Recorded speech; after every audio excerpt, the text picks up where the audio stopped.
excited to share with you the power of storytelling. How is it that you can dominate social media just through the power, simple technique of storytelling?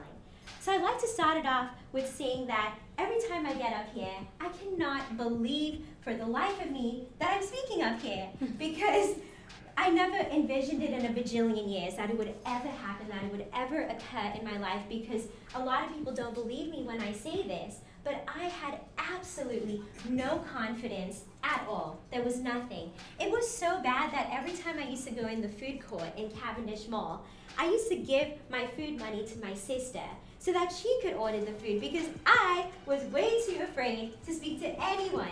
And it was even so bad I couldn't even pick up the phone to call for pizza.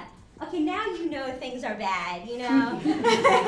So I started my channel, Oh Yes It's Yumi, in August of 2017. I started it in the midst of a really bad depression period that I went through in my life. But I found that this form of expression, by doing a lot of motivational videos, a lot of inspirational videos, really gave me the satisfaction to know that, you know what, I'm impacting someone's life. People are learning from me. And you know, there is so much beauty in a person's journey. You know, a lot of times when we think about starting a business brand or starting a personal brand in social media, we're always trying to figure out, well, what am I supposed to do? What am I supposed to create in order to get more likes, more followers, more shares? But a lot of people forget about the story, the power of the story of moments, just like the theme that Annie chose. It's so very important. It really is. And you know, the journey is what really takes you somewhere. And for me, the journey was what really attracted people to me, was sharing my vulnerabilities, letting that guard down, because I had a guard up. I didn't let anyone into my life, into my space.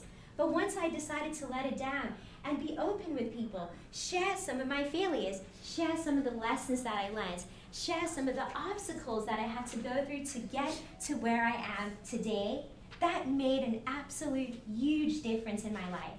It was so interesting because I met up with a potential client who said, you know what, Yumi, I want you to be my life coach.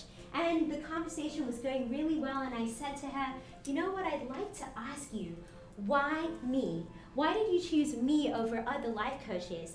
She said, well, Yumi, I went on websites, I went on social media, I checked out all of the other life coaches, and something about them was too stiff. There was too much fancy schmancy words that I couldn't really resonate with. It didn't really connect with me on an emotional level. And she said, when I came across your page and I saw that you were really shy, and to watch the videos and your journey of where you are today, I'm like, yes, that's my mentor. That is who I want as my life coach, because she's done it, and look where she is today. And I'd like to encourage you to establish your client or your customer as the hero, and you're just the guide. You see, it's so important that a lot of businesses establish themselves as the hero. This is what we can do. This is brilliant. We have this great credibility. We've won this award, that award, that award. But if you establish your character in the story, invite the customer in, invite the client in to the story, you'll make a major change. It's like, for example, Luke Skywalker would be the hero. That would be your client. And then Yoda, now I've never watched Star Wars, but I do know that part. Yoda was his guide, his mentor, who took him to places. And Gary Vee says that actually sharing your failures works much better than faking it. Because once you're trying to put out content that's going to get me more likes, get me more shares, you start to create an image of fakeness, that you're faking it to make it. And I honestly don't really believe that really stays true to you. It really doesn't. So I want you to be open with people. You know, share some of your failures. You know what, I never did this in the beginning. I would always do a lot of prepared speeches before I switched the camera on and spoke to the camera. But recently, I've been a bit more open. I would randomly just have a thought in my head, and I'd take out my camera, and I just like talk to the camera straight from my heart.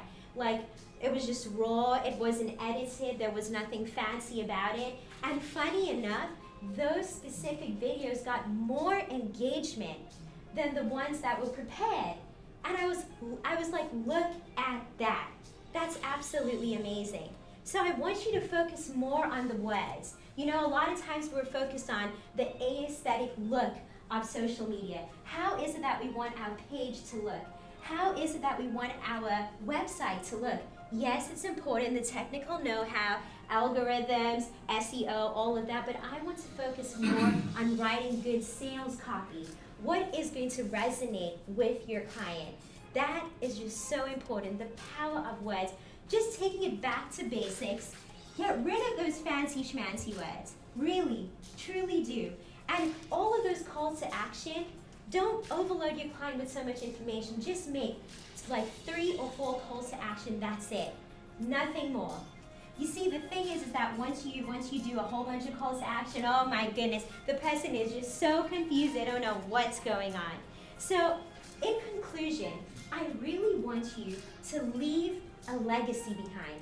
Create with a legacy in mind that will transcend generations, for many, many generations to come. Because once you're able to add value to people's lives and make a commitment to yourself that I'm going to commit to serving people, all of the accomplishments, the success that you've always wanted in your life, the dreams that you've always wanted to accomplish will automatically just come true, just by creating with a legacy in mind.